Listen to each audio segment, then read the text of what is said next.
या पालक मेळाव्याला गावामधून कामधंद्याचे दिवस असताना तणनाशक मारणे किंवा कोळपणे ही सर्व कामं असताना सुद्धा मोठ्या संख्येने उपस्थित असलेले पालक, महिला भगिनी, विद्यार्थी मित्रांनो, या शाळेचे आदरणीय मुख्याध्यापक, महाराष्ट्र राज्य परीक्षा परिषदेचे सदस्य डॉक्टर मुकीम पटेल आणि त्यांचे सर्व सहकारी, सर्वप्रथम मागील वर्षी परीक्षेमध्ये ज्या विद्यार्थ्यांनी भरभरून यश मिळवलं त्या सर्व विद्यार्थ्यांचं, पालकांचं, त्यांच्या आईवडिलांचं मनापासून अभिनंदन करतो, स्वागत करतो. त्यांचा जोरदार टाळ्या वाजवून आपण पुन्हा एकदा स्वागत करूया.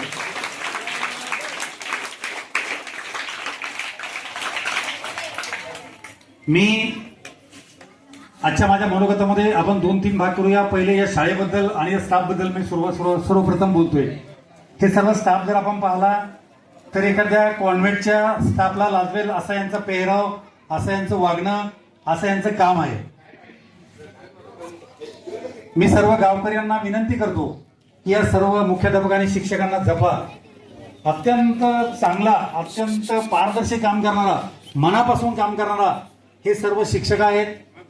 मी 3 महिन्यापासून आता जेव्हा गट शिक्षणात झालो तर मला इतके अत्यंत वाईट अनुभव आलेले शाळेंचे, आणि सर्वांना सांगितलं की हा एकटा शिक्षक रिकामा आहे का क्लास घ्यायला, तुम्ही काय करता, तुम्हाला त्या दिवशीचा पगार मिळत नाही का. पहिल्या दिवशी त्या सगळ्या शिक्षकांनी त्या वर्ग घेणाऱ्या शिक्षकाशी भांडण केलं आणि तो माझ्याकडे आला. आणि सर मला इतका त्रास होतोय, मी काय पाप केलंय. म्हणलं सर घाबरू नका तुम्ही, त्या गावातल्या सर्व सरपंच, तिथले अध्यक्ष वगैरे त्यांच्याशी मी बोलतो, तुम्ही अजिबात काळजी करू नका. म्हणजे एका बाजूने या विचारधारेचे, या विचारसरणीचे लोक आपल्या आजूबाजूला आहेत आणि एका बाजूला ही सगळी मंडळी अत्यंत तनमन धारणं 365 दिवस काम करणारी मंडळी आहे.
आदरणीय पुरुषोत्तमजी हाडे साहेब माझे सरपंच आहेत, त्यांच्यासोबत या ठिकाणी संवाद झाला बस स्टँडवरती की आम्हाला या जिल्हा परिषदेच्या शाळेवरती या ठिकाणी फोकस करायचा आहे.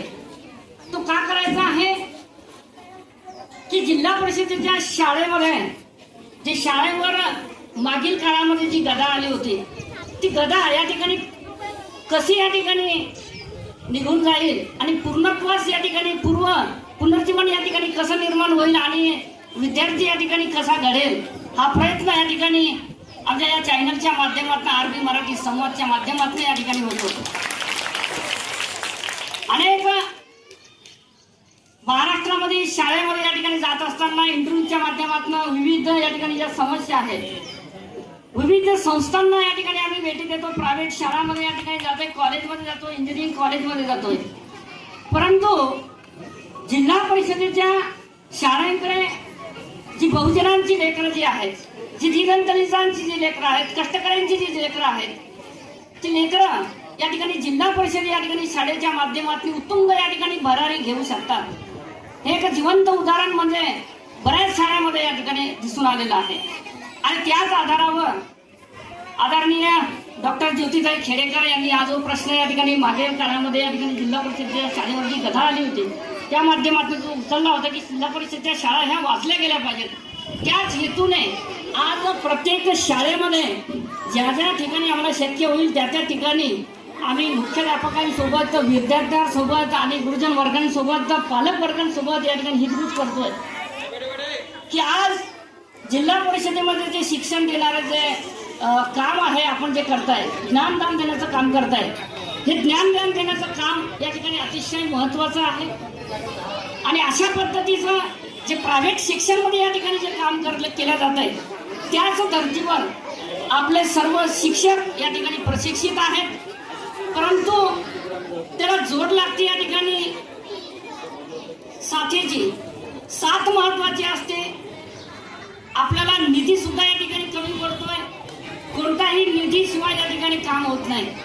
म्हणून सरांनी सांगितलेलं आहे की लोकवर्गणीच्या माध्यमातून काही शाळेमध्ये आम्ही असं बघितलं सर की मुख्याध्यापक असेल, गुरुजन वर्ग असेल, स्वतःच्या पगाराच्या माध्यमातून फुलाची पाकळी म्हणून या ठिकाणी विद्यार्थ्यांना या ठिकाणी मदत करतोय. असे जिवंत उदाहरण या ठिकाणी हिवराश्रमचे एक सर आहेत, नित्यानंद परिवार म्हणून या ठिकाणी आहे. आणि तेथे त्या सरांनी, शेळके सर आहेत, आणि शेळके सरांनी अतिशय सुंदर प्रकारचे या ठिकाणी विद्यार्थ्यांसाठी एक दालन उभं केलेलं आहे. आपण बघितलं असेल त्या ठिकाणी आम्ही सुद्धा या ठिकाणी हे जे यादव ट्रेडर्स आहेत, आज या ठिकाणी ज्या वह्या वाटप होत आहेत त्या माध्यमातून जाण्याचा योग आला. आणि तेथे जवळपास 600 वह्या आम्ही त्या ठिकाणी वाटप केलेल्या आहेत. विद्यार्थी आहेत, वर्षभर त्यांना पुरतील. कारण की पोटभर जेवण असणाऱ्यांना तर कोणीही जेवून घालतंय, परंतु जो उपाशी माणूस आहे त्यांना जेवून घालणं हे अतिशय महत्त्वाचं आहे. त्याच धर्तीवर जिल्हा परिषदेच्या शाळा कशा वाचतील हा प्रयत्न या ठिकाणी आमचा सर्व टीमचा राहिलेला आहे.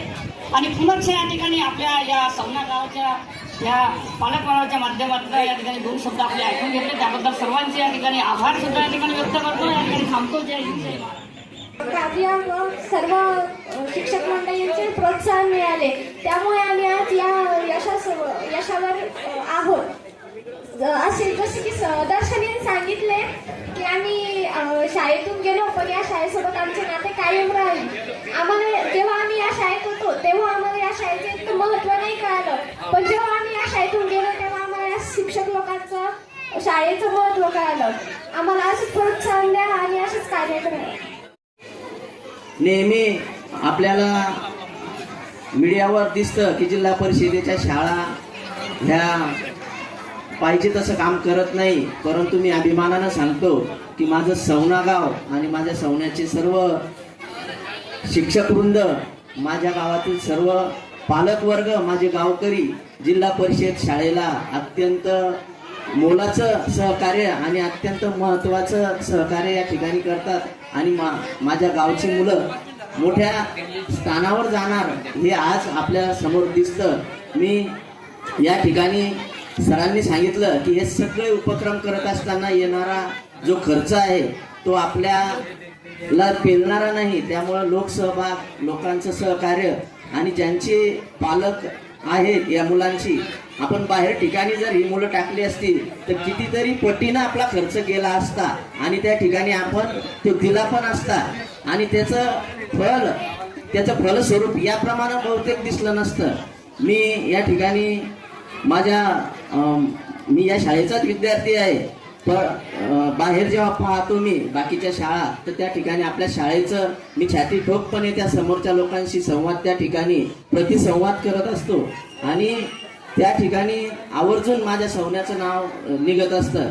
12 वर्षापूर्वी मी सांगतो की मी 5,000 रुपयाची डिपॉझिट आपल्या जिल्हा परिषद शाळेला मदत व्हावी म्हणून दिलेले आहे.